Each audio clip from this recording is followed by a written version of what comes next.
My daughter said, "Don't dare show up for Christmas. My husband doesn't want to see you." I nodded. On the morning of December 25th, they found out that the rent of their house, which I'd been paying for 3 years, was canceled. I'm glad you're here with me. Please like this video and listen to my story till the end, and let me know which city you're listening from. That way I can see how far my story has traveled. For 3 years, I had been paying rent for my daughter Sarah's house, $1,800 a month like clockwork. Every first of the month, I transferred the money without hesitation. Sarah was my only child, and her husband Derek had convinced her they needed a bigger place when their second baby arrived. I wanted to help, but grandmother wouldn't. I lived alone in Phoenix in the modest 2-bedroom house my late husband and I had bought 30 years ago. My retirement wasn't lavish, but it was enough. Enough for me and enough to help my daughter's family, or so I believed. I thought I was building bridges. I thought I was securing my place in their lives, in my grandchildren's memories. The first warning sign came in September. I had called to ask about little Emma's birthday party. Sarah's voice turned cold. "Mom, we're keeping it small this year, just close friends. Close friends, but not me." I swallowed the herd and sent a generous check anyway. The thank you text I received was 3 words long. Got it. Thanks. By October, my weekly phone calls went increasingly to voicemail. When Sarah did answer, conversations lasted barely 5 minutes. "I'm busy, Mom. The kids are crazy today. Can I call you back?" She never did. I told myself she was overwhelmed that young mothers needed space. I had been young once, too. I understood, didn't I? November brought Thanksgiving plans, or the lack thereof. We're doing Thanksgiving with Derek's family this year. Sarah informed me on a rushed Tuesday afternoon call. His mom is getting older, and we want to spend time with her while we can. The irony wasn't lost on me. Derek's mother was 62. I was 67. But I smiled through the phone, wished them well, and ate turkey alone while watching football games I didn't care about. The rental payment still went through on November 1st. And December 1st, like clockwork. Then came December 15th. I had been planning my Christmas visit for weeks. Bought presents for Emma and baby Jackson, wrapped them in shiny paper with elaborate bows.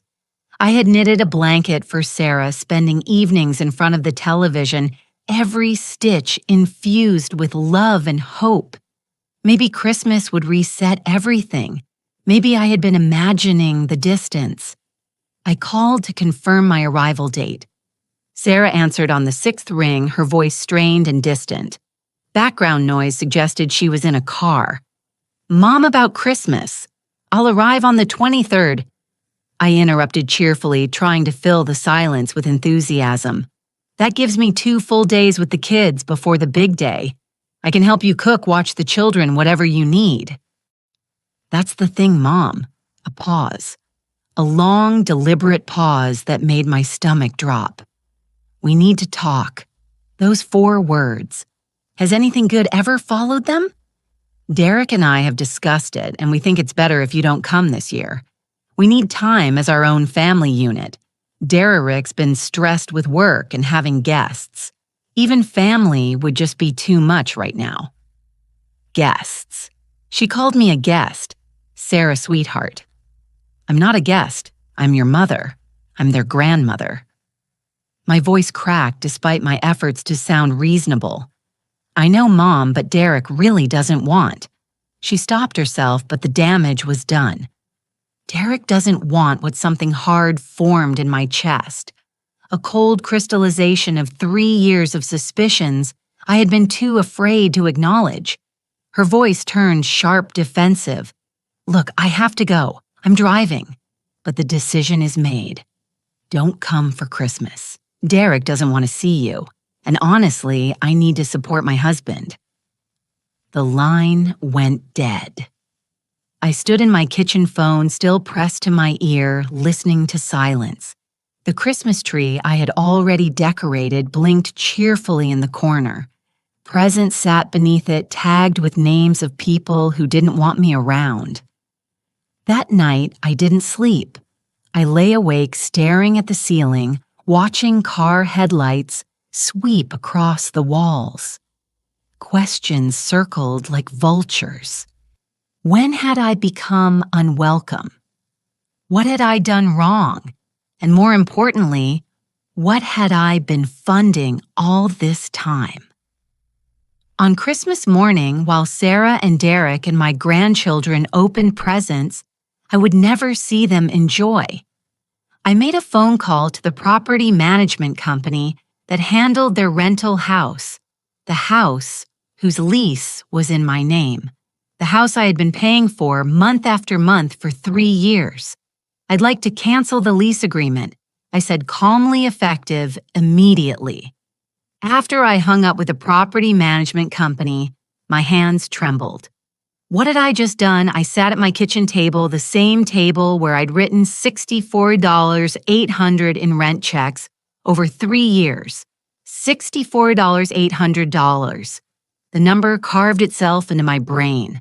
I pulled out my financial records, spreading them across the table like evidence at a crime scene. Bank statements, transfer receipts, credit card bills for gifts I'd sent, plane tickets for visits that had grown increasingly awkward. The total climbed higher, $73,000 over 3 years, nearly 75. When I factored in Christmas and birthday presents, the stroller I'd bought, the crib, the car seat, the endless stream of little things Sarah had mentioned needing. My retirement account had shrunk by almost 30%. I had delayed necessary home repairs.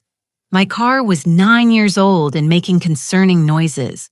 I wore the same winter coat I'd owned for 15 years, all while Sarah posted photos on Facebook of her decorative throw pillows and weekend trips to wine country. How had I been so blind? The fear hit me around noon. The property manager had been professional but firm. 30-day notice required lease termination processed. They would inform the tenants by end of business day. Sarah would know by evening. My phone sat on the table like a bomb waiting to detonate. What would she say? What would Derek do? I imagined Derek's face, the way his jaw clenched when he was angry. I'd seen it before directed at waiters, at customer service representatives, at anyone he deemed beneath him. Soon it would be directed at me. Part of me wanted to call back, cancel the cancellation, apologize, pretend it had been a mistake. But then I looked again at those numbers. $75,000. 3 years of being pushed further and further away. Derek doesn't want to see you. My daughter's voice echoed in my memory, flat and dismissive. No, no more. I made coffee, strong and black, and sat down with a notepad. If I was doing this, I needed to think clearly. I needed a plan, not just an emotional reaction. Derek was a corporate lawyer, arrogant and manipulative, but not stupid. Sarah had always been easily influenced, even as a child. Together, they would fight back, and I needed to be ready. First, I documented everything. I created a spreadsheet with every payment I'd made, rent, gifts, emergency funds I'd wired when Derek's bonus was delayed. I scanned receipts, downloaded bank statements, organized them in a folder labeled simply Sarah Financial Support 2022 to 2024. Then I reviewed the lease agreement. I had signed it at Sarah's request 3 years ago when their credit wasn't good enough to qualify for the house they wanted. Just as a co-signer, Mom Sarah had promised, "We'll take over the lease in a year." That never happened. The lease had renewed twice in my name alone with me as the sole financially responsible party. They weren't even on the paperwork. Legally, the house was mine to cancel. Ethically, that was the question that gnawed at me. Was I being cruel? Was I punishing my daughter for setting boundaries?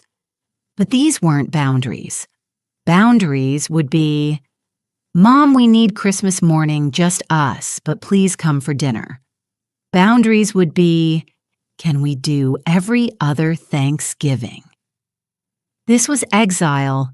This was using me for money while erasing me from their lives.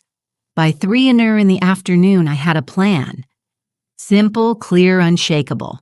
I would stop funding their lifestyle. The lease cancellation was step 1. Step 2 would be cutting off all financial support. No more emergency transfers, no more generous birthday checks, no more Amazon packages arriving at their door because Sarah had mentioned something in passing. I would not be cruel. I would not badmouth them or turn vindictive. I would simply stop paying. They were adults. Derek with his law degree, Sarah with her part-time marketing job. They could support themselves. They would have to. My phone buzzed at 4:47 p.m.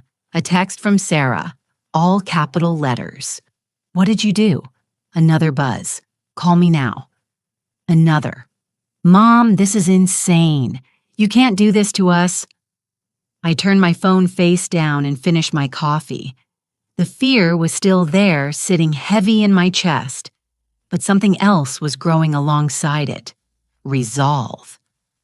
For 3 years, I had made myself small, hoping to earn love through generosity. I had confused being needed with being wanted. That ended today. Tomorrow, I would call my own lawyer. I called Margaret Chen's office at 9:00 a.m. on December 26th. Margaret had handled my husband's estate after he passed, and I trusted her. Her secretary seemed surprised anyone was working the day after Christmas, but Margaret herself called back within an hour. "Linda, what's going on?" Her voice was warm but professional. I explained everything. The 3 years of payments, the gradual distancing, the Christmas exclusion, the lease cancellation. As I spoke, the story sounded even worse out loud. Margaret listened without interrupting the occasional "mean," confirming she was still there. "Do you have documentation?" she asked when I finished. "Everything. Every payment, every text message, every receipt." "Good. Email me the files today.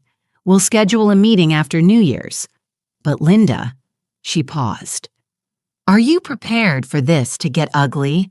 Family law situations often do, especially when adult children feel entitled to parental support." "I'm prepared," I said, though. My voice wavered slightly. "I need to know where I stand legally. Can they sue me for stopping support? Not successfully, but they can try. What concerns me more is the potential for harassment manipulation or using the grandchildren as leverage." Margaret's tone turned serious. "I've seen it before. Adult children who've become dependent on parental funds can become creative when that support ends." Her words proved prophetic by that evening. My phone had been buzzing intermittently all day. Calls from Sarah, texts from Derek, voicemails I hadn't listened to. I had spent the day organizing documents, emailing files to Margaret, and researching tenant rights in California where Sarah and Derek lived. The lease termination was legal and proper, 30 days notice. Everything by the book. At 7:00 p.m., my doorbell rang. I wasn't expecting anyone. Through the peephole, I saw Derek's face red and twisted with anger. Sarah stood behind him, arms crossed, eyes swollen from crying. They had driven 6 hours from California to Arizona to my home unannounced. My hand hovered over the doorknob. Everything in me wanted to hide, pretend I wasn't home, wait until they left. But I had started this. I needed to finish it. I opened the door but kept the security chain engaged. "Yes, we need to talk." Derek's voice was controlled but barely. "Now it's late and you didn't call ahead. This isn't a good time." "Not a good time." His voice rose. "You're destroying our lives and it's not a good time." Sarah stepped forward, tears streaming down her face. "Mom, please." The kids, what about Emma and Jackson? They'll have to change schools. You're punishing them because you're mad at us. The manipulation was so smooth, so practiced. Make it about the grandchildren. Make me the villain. The lease ends in 30 days, I said evenly. That gives you a month to find alternative housing. I'm not punishing anyone. I'm simply no longer funding your lifestyle. Lifestyle? Derek's laugh was sharp and bitter. We're barely getting by. Sarah doesn't work full-time because of the kids. We need that house. Then you should have thought of that before disinviting me from Christmas, before treating me like an ATM instead of family. That's what this is about. Sarah's voice turned shrill. You're throwing us out because we wanted one holiday to ourselves. I looked at my daughter, really looked at her. When did she learn to lie so easily? This wasn't about one holiday. This was about 3 years of escalating disrespect, of being used and discarded. Sarah, I have texts going back months where you've ignored my calls, canceled visits, and treated me like an obligation. You took my money while cutting me out of your life. That ends now. Derek's hand slammed against the doorframe, making me flinch. You spiteful old woman. We'll sue you for breach of contract, for emotional distress, for alienation of affection from the grandchildren. Derek. I met his eyes through the gap in the door. I spoke with my attorney today. The lease is in my name alone. You have no legal standing, and if you continue harassing me, that attorney will file for a restraining order. The words came out stronger than I felt. Inside, I was shaking, but I held his gaze. Sarah tried another tactic, her voice breaking. Mom, please. I'm sorry if we hurt your feelings, but this is extreme. We can talk about this like adults. Let us in. No. I stepped back. You have 30 days. I suggest you start looking for apartments. I closed the door. Through the wood, I heard Derek's furious curses. Sarah's sobbing, please. They stood there for 20 minutes before finally leaving. Their rental car's engine echoed in the quiet street. I called Margaret Chen's emergency line. They came to my house, I said, my voice finally shaking now that I was alone. Derek threatened legal action. I need that restraining order. I'll file the paperwork tomorrow, Margaret said calmly. Linda, document everything. Every text, every call, every visit, everything. This is your point of no return. They know you're serious now. I looked at my phone. 17 missed calls, 23 text messages. It was only just beginning. Margaret filed the restraining order request on December 27th. By December 30th, I had a temporary protective order preventing Derek and Sarah from coming within 100 yards of my home or contacting me except through attorneys. The judge had reviewed my documentation, the threatening voicemails Derek left after their visit, the text messages that had devolved from pleading to accusatory to outright hostile, the photos of them sitting in a car outside my house at midnight 2 days after I'd asked them to leave. You're essentially stalking your own mother, Margaret had stated dryly in court. Sarah had cried. Derek had looked murderous but stayed silent. Their attorney, a young man who seemed uncomfortable with the whole situation, had argued that this was a family misunderstanding, blown out of proportion. The judge hadn't agreed. 30-day temporary order court date set for February to determine if it should be extended. But the restraining order was just the legal framework. The real plan was simpler and more devastating. Complete financial cutoff. I called my bank and removed Sarah as the emergency contact on my accounts, a permission I'd granted years ago just in case something happened to me. I canceled the credit card I'd given her for emergencies only, a card whose statements revealed charges at Target, Starbucks, and wine shops. No emergencies, just convenience. I updated my will, removing Sarah as executive and changing my beneficiaries to a charitable trust, with a small stipulation that after my death, Emma and Jackson would receive educational funds, but only if managed by an independent trustee, not their parents. Margaret had suggested that last part, protect the grandchildren without enabling the parents she'd advised. On January 2nd, I received an email from a law firm in Los Angeles. Derek had hired a litigation specialist. The letter was full of legal language, but the message was clear. They were suing me for intentional infliction of emotional distress breach, of implied contract, and tortious interference with familial relationships. Margaret had laughed when I forwarded it to her. This is a pressure tactic. These claims are nonsense. You can't breach a contract that never existed, and supporting your adult child isn't a binding obligation. They're trying to scare you into restoring the money. Will they win? Not a chance. But they'll make noise, rack up legal fees they can't afford, and hopefully realize this is pointless. She paused. Linda, are you still sure about this? It's going to get worse before it gets better. I thought about Emma and Jackson, whom I hadn't seen since August. I thought about the grandmother I'd imagined being present at school, plays, baking cookies, teaching them to garden. Derek and Sarah had taken that future from me while taking my money. I'm sure the lawsuit was officially filed on January 8th. The same day, Sarah called from her mother-in-law's phone, circumventing the restraining order. Mom Derek's firm put him on probation because of the court case. This is ruining his career. Please just drop everything and we can forget this happened.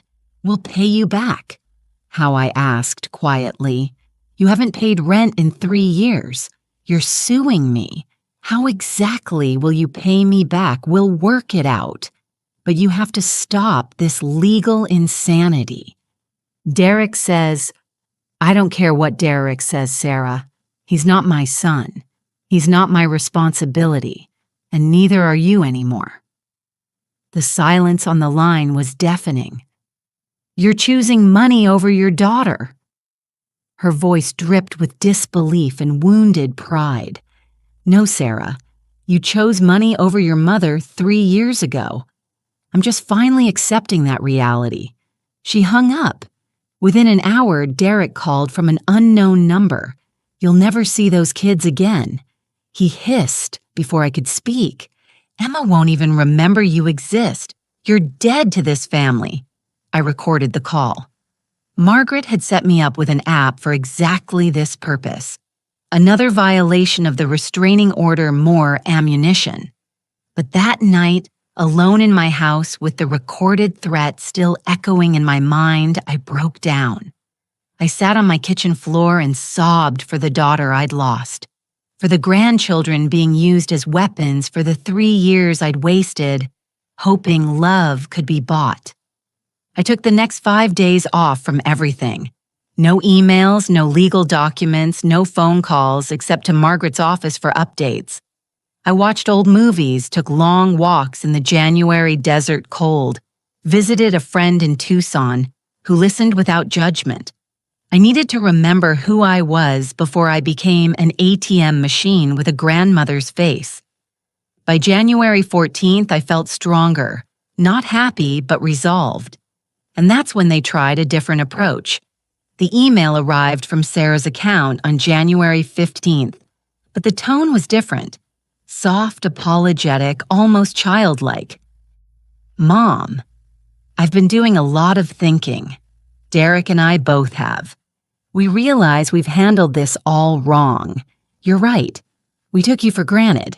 We treated you like an ATM instead of family. I'm so sorry. I want to fix this.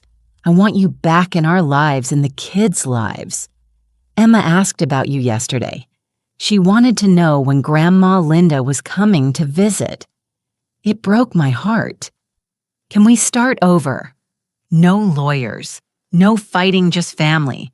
I'll tell Derek to drop the lawsuit. We can work out a visitation schedule. Maybe you could come see the kids next month. They miss you so much. Please, Mom. I miss my mother. Love, Sarah. I read the email 3 times. Each time something felt wrong. The phrasing was too careful, too calculated. We can work out a visitation schedule, as if access to my grandchildren was a privilege to be negotiated, a carrot to dangle. I forwarded it to Margaret without responding. Her reply came within an hour.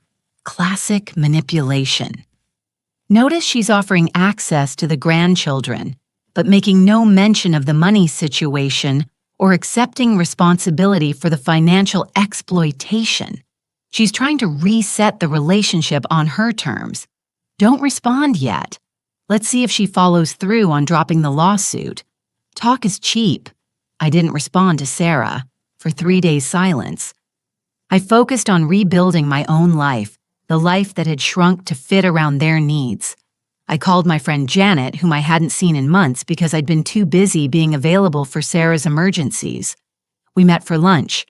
You look different, Janet said, studying me across the table at our favorite cafe.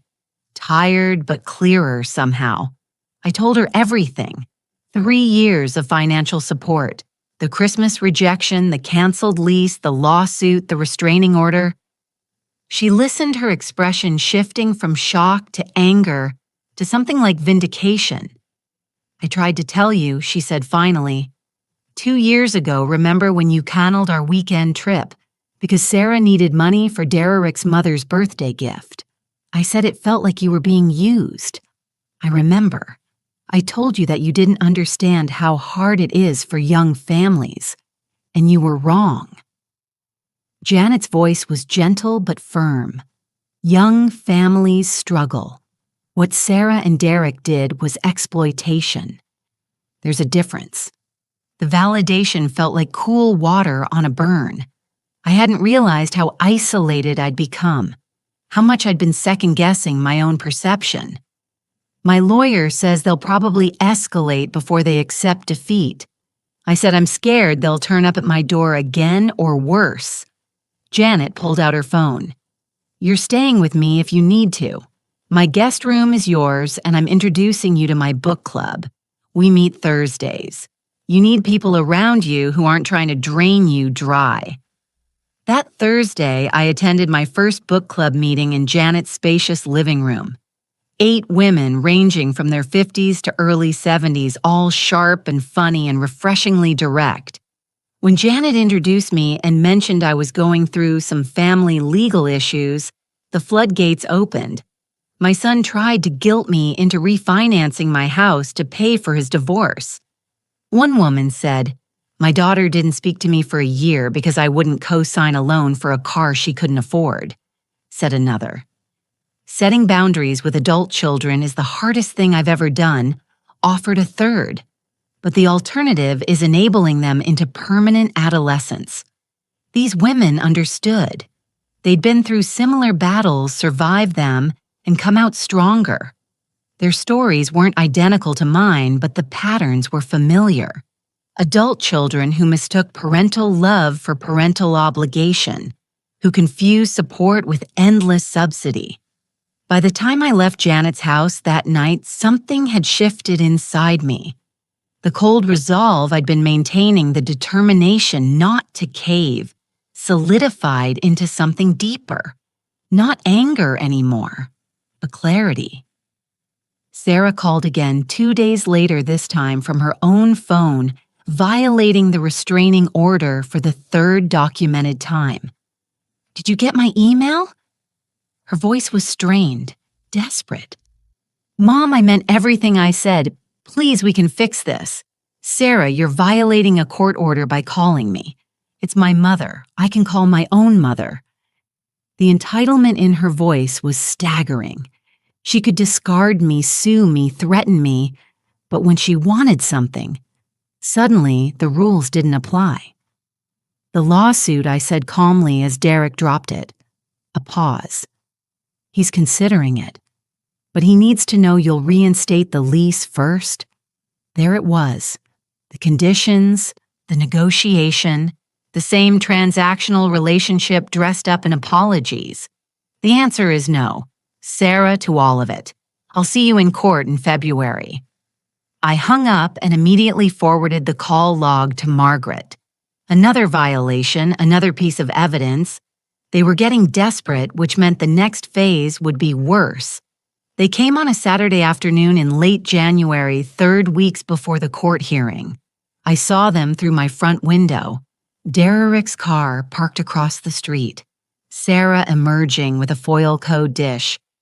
Derek carrying what looked like flowers. They approached my door with careful, measured steps. Performers taking the stage. I had been expecting something like this. Margaret had warned me that desperation makes people creative. I activated my phone's video recording and set it on the living room bookshelf angled toward the door. The doorbell rang. I opened it with the security chain engaged. "You're violating the restraining order." "We're not here to cause trouble." Derek said, his voice unnaturally smooth. He held up the flowers. "Supermarket carnations, cheap and wilting. We're here to apologize. Really apologize." Sarah stepped forward, holding out the dish. "I made your favorite chicken casserole like you used to make for us. Mom, please, can we just talk 5 minutes?"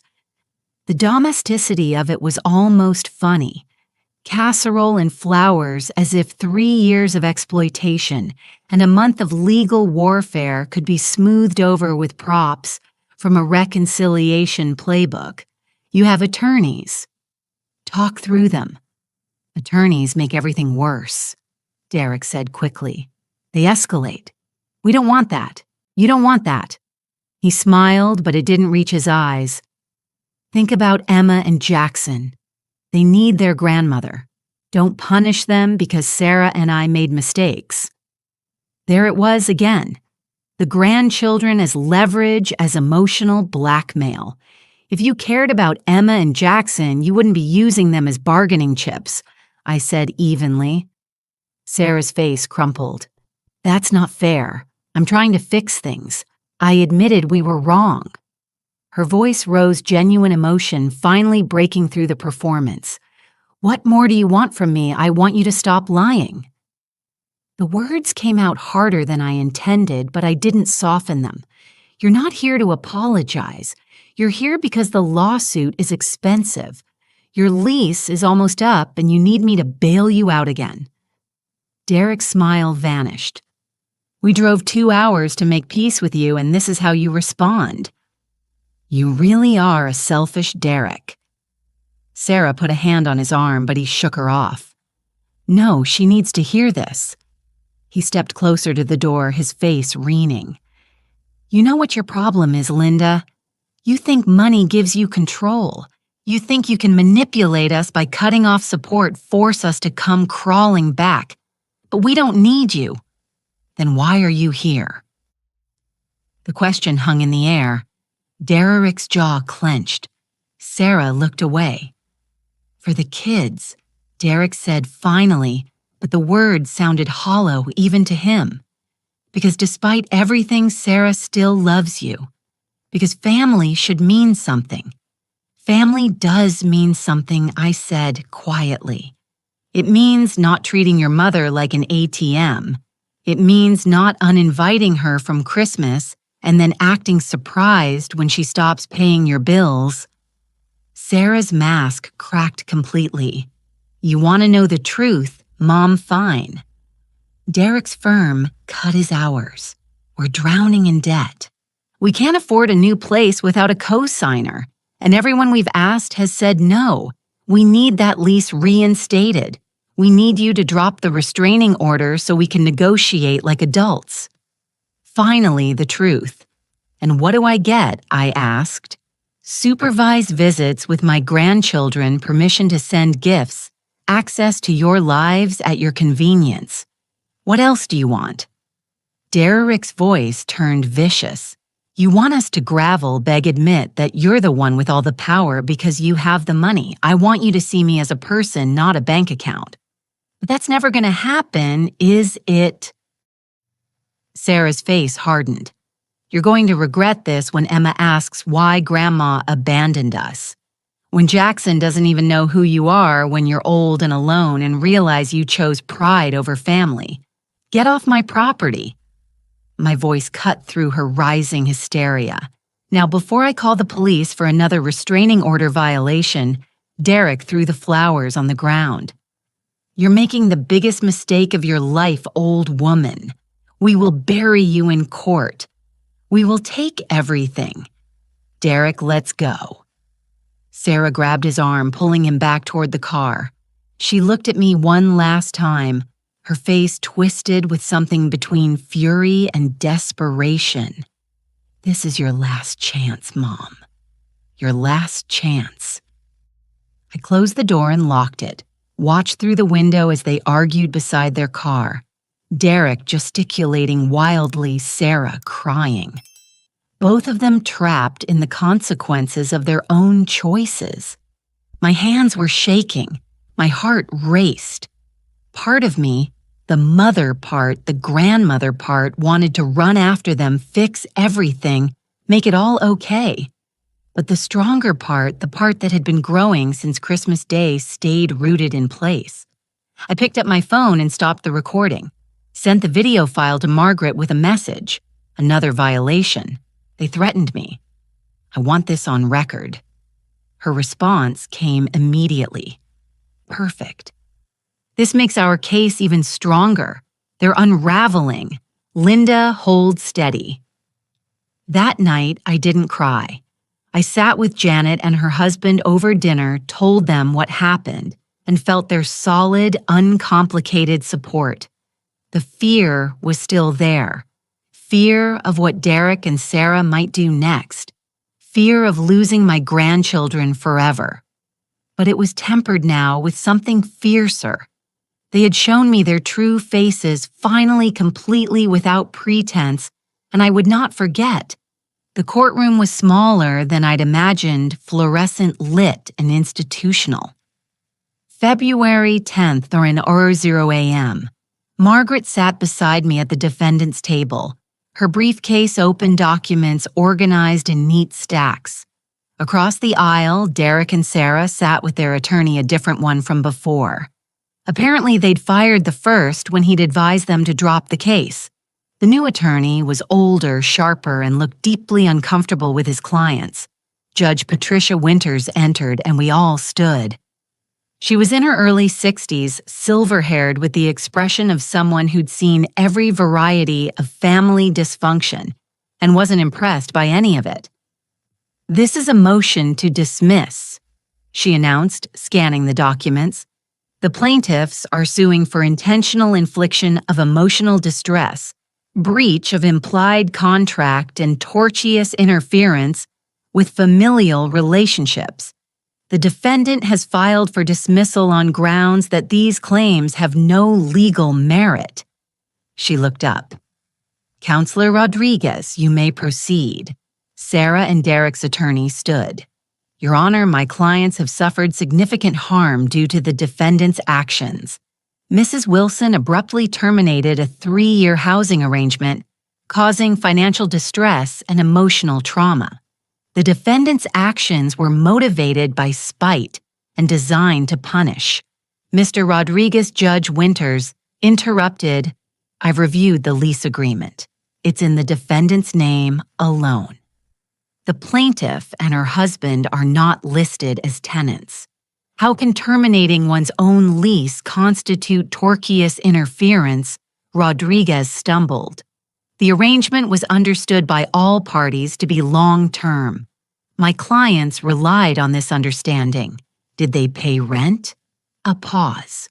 "The defendant covered the rent as a gift to her daughter, so they paid nothing, had no legal claim to the property, and are now suing because the free housing ended." Judge Winters looked unimpressed. "Continue." Rodriguez pressed on, arguing emotional distress, arguing that I had weaponized my financial support, arguing that grandparents have obligations to facilitate relationships with grandchildren. It was a desperate performance. Facts twisted into arguments that barely held together. Then Margaret stood. Your Honor, may I present evidence? She approached the bench with a thick folder.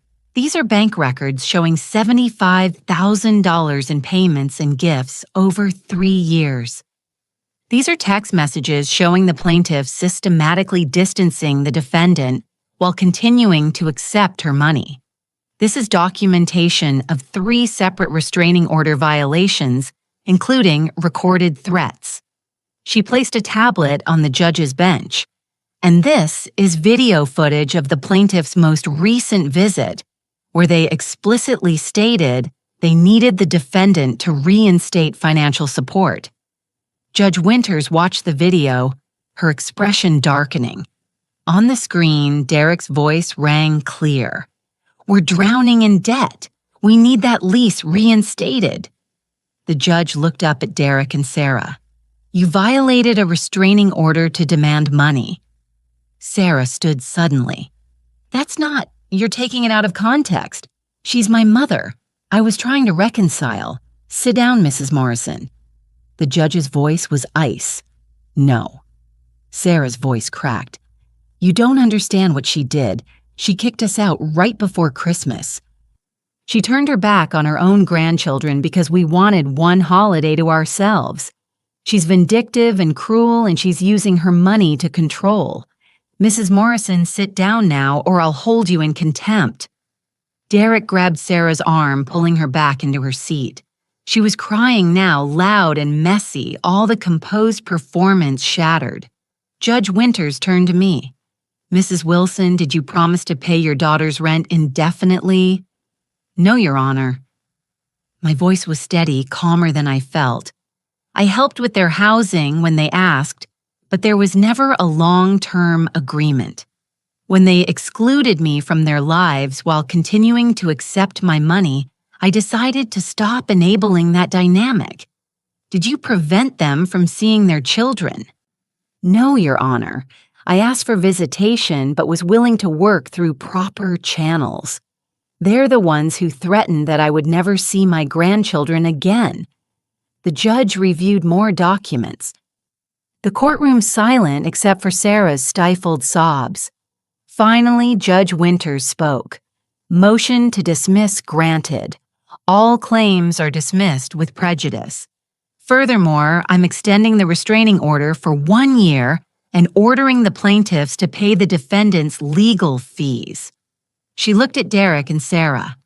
"You exploited your mother financially, then sued her when she stopped paying. This is one of the more transparent attempts at manipulation I've seen.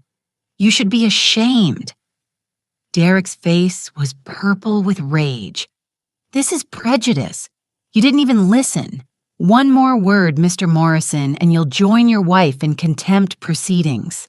Judge Winters banged her gavel. "This court is adjourned." Margaret squeezed my hand. "You won, Linda. Completely."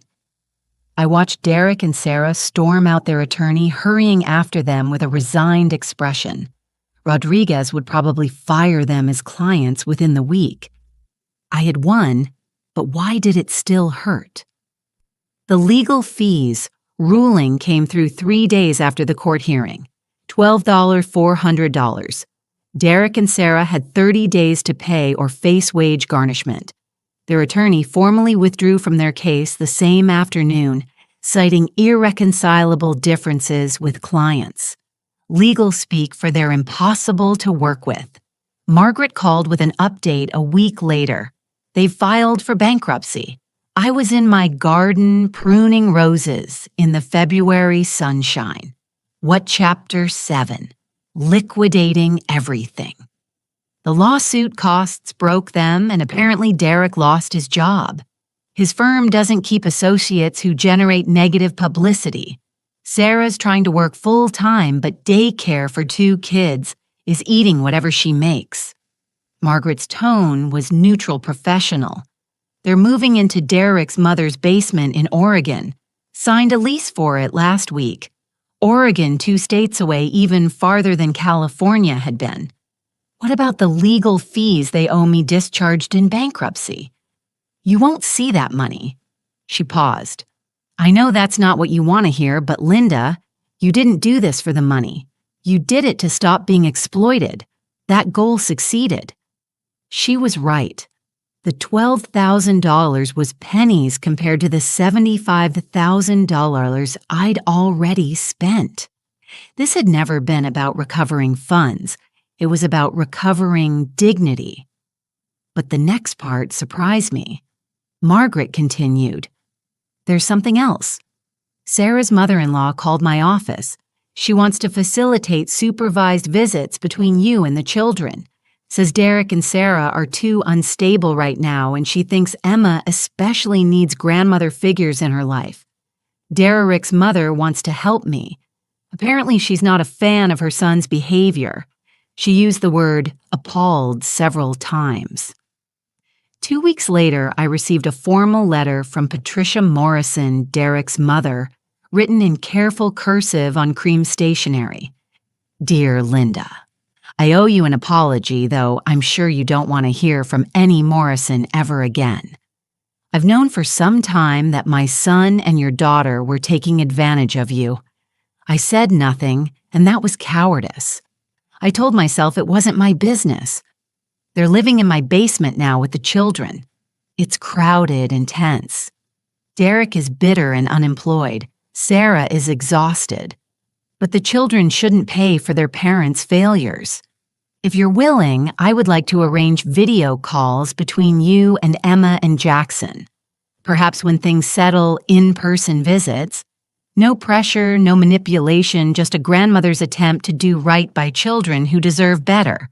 Respectfully, Patricia Morrison." I called her the next day. Patricia answered on the first ring, her voice warm but cautious. We talked for an hour. She told me Derek had always been entitled, that she'd tried to teach him accountability, but his father had spoiled him. She told me Sarah seemed broken, depleted, a shell of the person she'd been 3 years ago.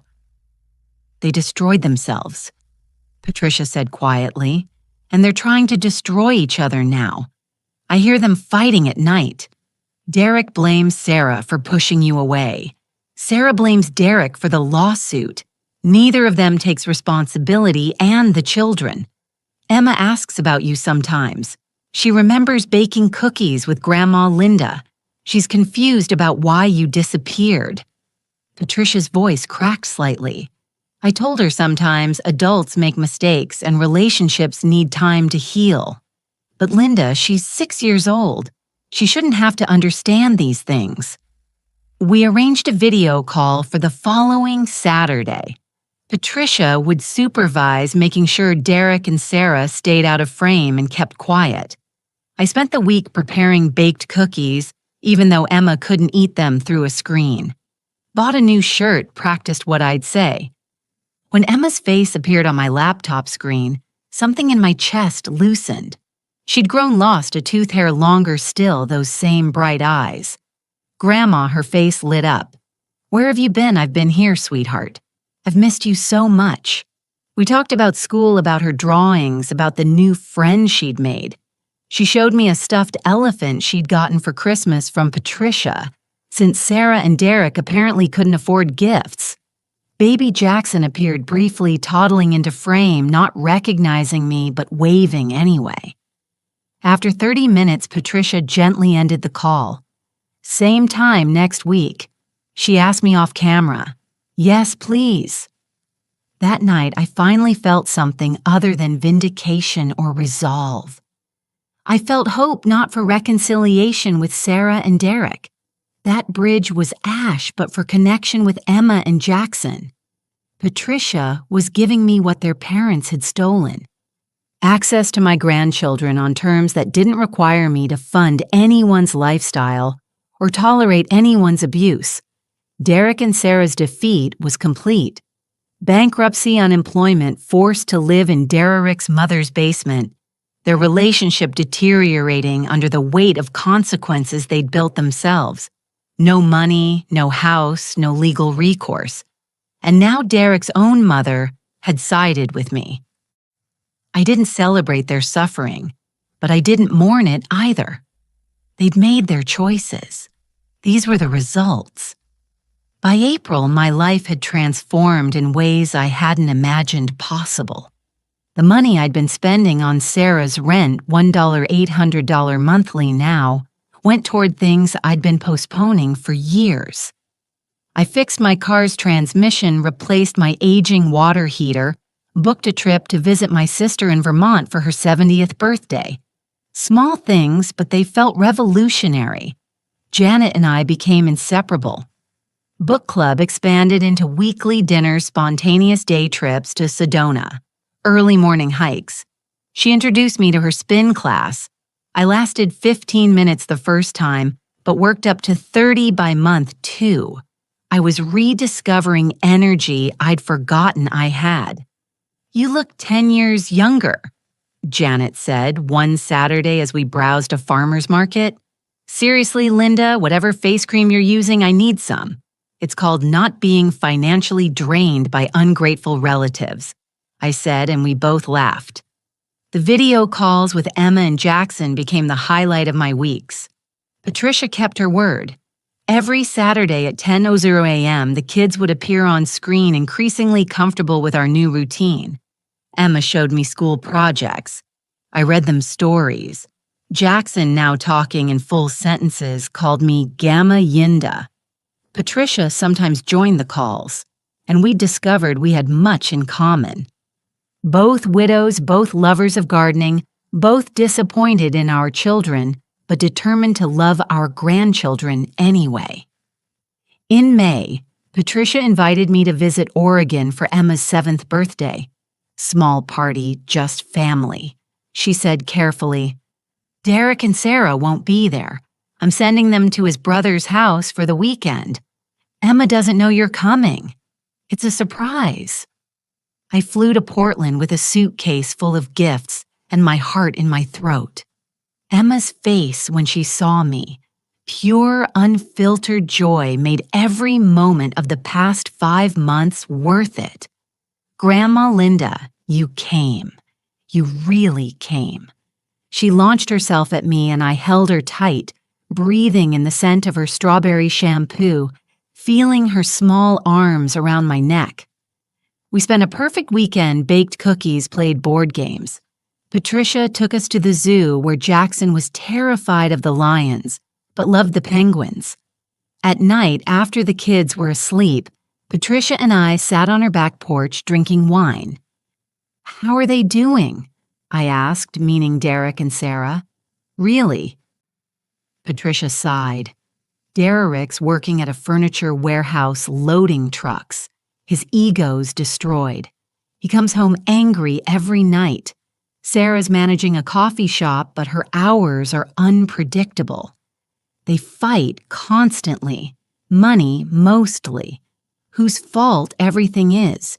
Do they ask about the calls with Emma and Jackson? Sarah does. She cried when she found out about your visit this weekend. Asked why I was choosing you over my own son. Patricia's mouth tightened. I told her I'm choosing what's right for the children. Derek he won't even mention your name. Pretends you don't exist. And their bankruptcy finalized last month. Credit ruined for years. They can't get approved for anything. Apartments, car loans, nothing. They're completely dependent on me now, which Derek resents bitterly. She looked at me. "I won't lie, Linda. Having them in my home is exhausting. But the alternative is Emma and Jackson on the streets, and I won't allow that." I felt a strange mix of emotions. Not satisfaction at their suffering that felt too cruel, but a quiet sense of justice. They'd wanted to keep my money while erasing me from their lives. Now they had neither money nor independence, while I'd rebuilt connection with the grandchildren through someone who respected boundaries. Back home in Arizona, I enrolled in a pottery class I'd been eyeing for years. Terrible at it, but it made me laugh. Started volunteering at a literacy program teaching adults to read. Adopted a rescue dog, a gentle golden retriever mix named Sunny, who followed me everywhere and slept at the foot of my bed. Margaret called in June with news that made me set down my coffee. Sarah filed for divorce. She what filed last week. Irreconcilable differences. Seeking full custody. Derek's apparently blindsided. His mother called me. Wanted you to know in case it affects the grandchildren situation. It did affect things, but not how I'd feared. The divorce was ugly and public. Derek contested everything. Custody asset division, what few assets remained, even Patricia's right to facilitate my visits with Emma and Jackson. The judge was unimpressed with his arguments, especially when Sarah's attorney presented evidence of Derek's verbal abuse, his unemployment, his refusal to contribute to household expenses, while living rentree in his mother's home. By August, Sarah had full custody. Derek had supervised visitation every other weekend, and Sarah, freed from Derek's influence, reached out to Patricia with a message. Tell my mother I'm not ready to talk, but tell her she was right about everything. I didn't respond through Patricia. Sarah needed time and so did I. Maybe someday we'd rebuild something, maybe not. But I had Emma and Jackson. I had my own life back. And I had learned the most valuable lesson of all. Love without boundaries isn't love. It's exploitation with a prettier name. Meanwhile, Derek had moved into a studio apartment funded by court-ordered support payments he resented paying. His social media, which I checked exactly once at Janet's insistence, showed a bitter man posting vague complaints about family betrayal and women who turn on you. Their empire of entitlement had collapsed entirely. Mine was just beginning to bloom. Here's what I learned. Generosity without respect becomes servitude. Supporting family doesn't mean funding their dysfunction. And sometimes the most loving thing you can do is say no. I didn't lose a daughter by stopping the payments. I'd already lost her the moment she chose my money over my presence. I just finally accepted what was already true. To anyone listening who feels trapped in a similar situation, being used by family afraid to set boundaries because you might lose them, ask yourself, do you really have them now? Or do you just have access to people who tolerate you for what you provide? Setting boundaries cost me temporary pain but earned me permanent peace. My grandchildren are back in my life. My bank account is my own. My home is mine. My future is mine. Would you have done the same? Could you cut off your own child to save yourself? It's the hardest question I've ever faced, and I still wonder sometimes if I made the right choice. But then Emma calls me on Saturday mornings and Jackson sends me crayon drawings. And I look at my life full of friends, hobbies, peace. And I know I didn't lose anything real. I just stopped pretending exploitation was love. What would you do? Thank you for listening to my story.